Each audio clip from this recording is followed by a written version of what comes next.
Todos tenemos que pensar en el mañana sin dejar de vivir el presente. Si uno vive intensamente, en plenitud espiritual cada instante, parece un año, y cada año rejuveneces al menos 5 años. Muy buenas tardes, amigos oyentes, buenas tardes, Alejandro. Buenas tardes, Óscar.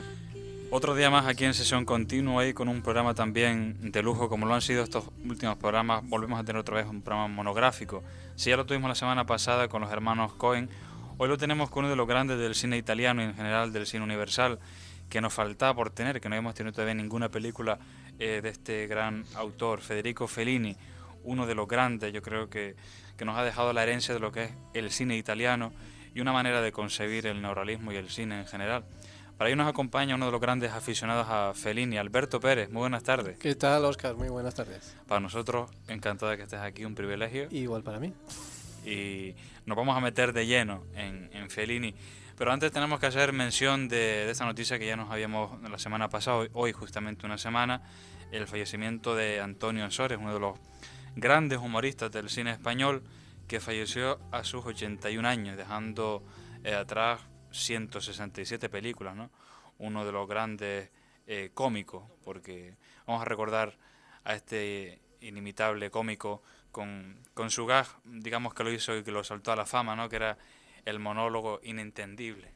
No hay que haceros nada, porque los autobuses solo tendrán una rueda y así darnos un ahorro es lo que es fundamental para las cosas de todo el país. Y no tenido en cuenta una cosa que por pequeña que sea, luego tenemos más grande y todo lo que ha venido y acabo de soltar mano, doctor a ellos y luego no tiene, la grúa municipal solo se llevará los coches oficiales. ¿Qué podríamos decir de la cesta de la compra? De eso de la cesta de la compra no podemos decir nada porque no se me ocurre nada de momento, pero si los pilotos hidráulicos quedan con la parte de arriba unas uvas que son para arriba y luego ya cuando pasa más tiempo y cae para abajo como si llueve y unos pepinazos que salen increíbles porque todo es barato, todo es será mucho más barato porque sube la vida pero baja todo y en los parques públicos pondré toquillas para que no se enfríen los viejecitos los viejecitos son los primeros porque todos tenemos viejecitos pero que quieren no para cartar arriavanzos y con no ya entre nosotros las basuras no las un dos, además con esto se creará un puesto más de trabajo que es el mío. La Guardia Urbana, que no quiero yo tampoco dejarlo eso aparte, la Guardia Urbana, en vez de pito, llevará un saxofón, que es una cosa... Uno de los grandes humoristas que, recordado siempre por sus monólogos, evidentemente hay que reconocer que muchas de sus películas eran películas malas, no eran las películas del destape, pero yo siempre he dicho que él salvaba esas películas, ¿no? Con su, digamos, con su actuación parece que él le daba un poco de calidad a aquellas películas, muchas de ellas pésimas de los años 70, pero que salvaba, que sirva desde aquí nuestro homenaje a Antonio Soria. Luego volveremos al final otra vez a recordarlo en homenaje perpetuo a este gran humorista, actor, que se nos ha ido con 81 años. Alberto, dígame. Federico Fellini, ¿quién era ese personaje? Que no sé si algunos oyentes lo conocerán, segurísimo que sí. Pues Federico Fellini pues era un director italiano que nació allá por en el año 20 exactamente, y que en su larga trayectoria cinematográfica pues podemos distinguir realmente tres fases, tres etapas de su carrera. Una primera etapa que es la que corre alrededor de los años 40 y 50, en los que se encuentra con el llamado neorrealismo italiano, en el que bueno pues ahí van grandes directores como Visconti o otro por el estilo y marcan un estilo determinado, pero yo creo que no era su estilo propio, ¿no? Él era un autor que siempre ha estado buscando pues su propia idiosincrasia y su propio valor, ¿no? Es ahí, en otra etapa segunda, donde empieza a cosechar éxitos, empieza a ganar Oscars, hace grandes producciones que sirve para tener un nombre internacional muy importante. A mí lo que me ha gustado más quizás, o me ha llamado más la atención, es justamente la tercera etapa, que llaman la etapa de madurez. Una etapa en la que él ya queda plenamente definido y que además rompe con todo el estilo hollywoodense de mucha pompa y de mucho de mucho gasto económico y también, por lo tanto, pasa a ser un tipo de cine que se convierte en algo más bien ajeno a toda la corriente general, ¿no? Y bueno, ahí es donde más, yo creo que más me ha gustado todo su trabajo, ¿no? En la última fase de madurez, que podemos llamar. Dos de las películas que hoy trataremos, Ensayo de orquesta y La Dolce Vita. ¿En qué etapa se sitúan estas dos películas? Pues yo diría que las dos son de la Dolce Vita, no, la Dolce Vita sería la fase de más reconocimiento internacional. Desde los 60, sí. Exacto. Y luego ya la de ensayo de orquesta o prova de orquesta, que en italiano, pues esa sería de la etapa de más madurez, de más La etapa más personal. cine de autor. Sí. Más personal. Sí. Siempre fue un cineasta, digamos, buscando su estilo propio, ¿no?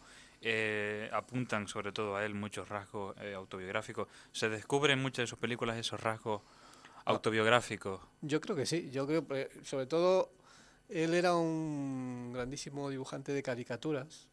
Entonces, y de hecho se ganó la vida y se fue a Roma precisamente y se ganó la vida en Roma con ese tema, ¿no? Haciendo caricaturas en una época donde está en pleno hervor el fascismo y entonces había curiosamente que dibujar porque había un cierre a toda la compra de productos americanos.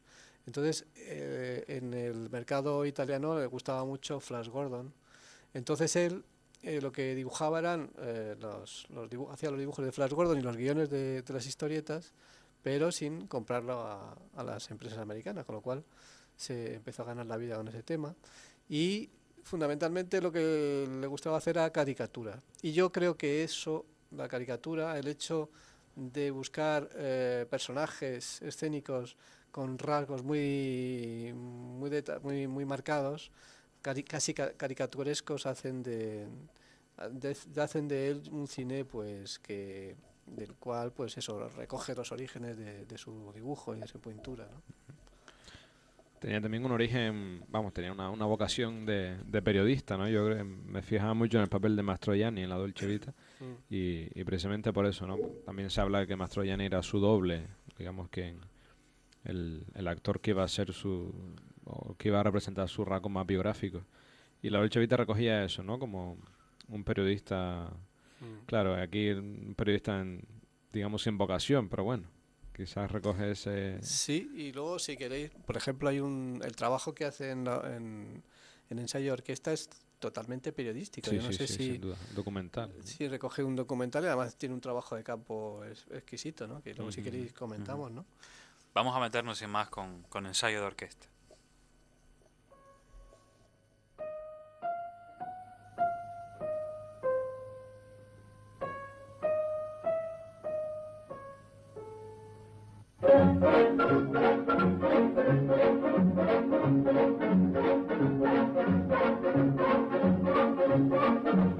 Halt! Lei fa solletico a quella corta, la deve tagliare con archetto, seccare!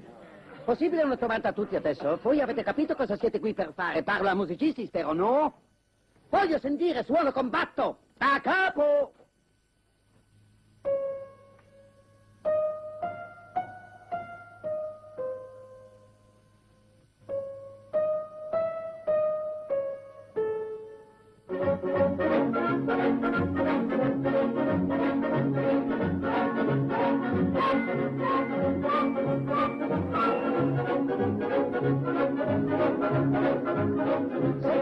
Seguitate così!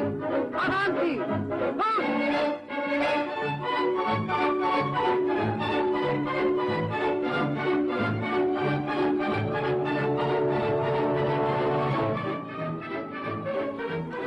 Este es el primer ensayo de esta siniestra, digamos, agrupación. Y la película plantea toda una fábula, todo un ensayo moral, filosófico y político sobre la sociedad misma, ¿no? ¿Qué te parece Ensayo de orquesta? Sí, a mí me llamó la atención fundamentalmente por dos características. Una, que se puede hacer una película con poquísimo dinero y él lo consigue, o sea, él mete en un interior a todo un grupo de gente que se formaría la orquesta con su director y algún otro elemento más que lo introduce ahí en la película, como puede ser un sindicalista o puede ser el propio capitalista que lleva la orquesta o el propio Bedel que hace como de jefe de almacén de aquel almacén donde él trabaja. Y el coste fue mínimo, en fin, que me parece que fueron 60 millones de las antiguas pesetas, con lo cual para un director que estaba acostumbrado a hacer grandes inversiones, pues era muy bajo, ¿no?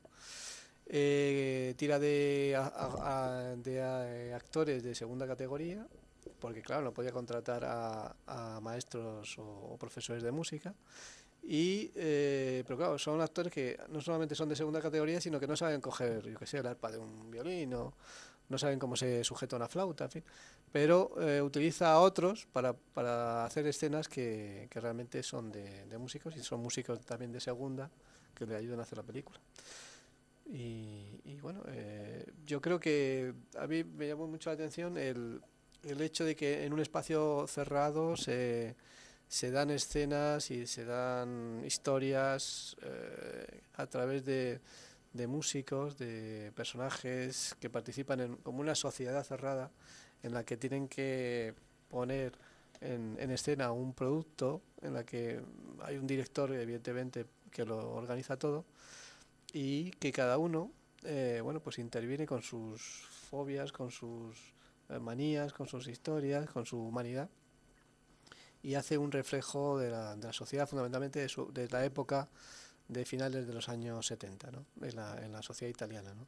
Una sociedad que estaba muy revuelta, donde Aldo Moro muere en esa época. Hay movimientos sociales de tipo anarquista muy influyentes, y creo que él trata ahí de ver en esta película pues un posible movimiento de cambio, que al final, como en la película vemos que aquí se traduce al final en lo mismo de antes, ¿no? Sí, la película es digamos, una manifestación del anarquismo, ¿no? En contra del director, en contra de los otros instrumentos que puedan dominar un poco más sobre más que los menores. Del anarquismo o del propio poder que domina todo. Yo también lo puedo asociar al sistema de la crisis actual, que nadie sabe cómo dominar esta situación, y es algo que te envuelve, que te maneja, que no te permite tener que Fellini salida. En sus películas, sobre todo, intente demostrar esa decadencia de la civilización, una decadencia de una cultura que ya ha perdido sus orígenes, ha perdido digamos, los valores que la representan. Efectivamente, y claro, hay valores que se han perdido. De hecho, donde ensayan es una antigua iglesia, donde no aparecen imágenes ya de culto, sino que son imágenes de los grandes... O sea, el culto ahora es al de los músicos, a Vivaldi, a Wagner, etcétera. Y hay 3 papas enterrados ahí, pero están enterrados. Exacto. No sabemos dónde, pero están enterrados. Hay algo ahí que pula, pero que no vale, no tiene ningún valor aquello. Y ya te digo, de hecho, pues no hay un valor que pudiéramos decir... eso, que se ha perdido todo el valor que pudiéramos decir de culto a algo que está fuera del control, ¿no?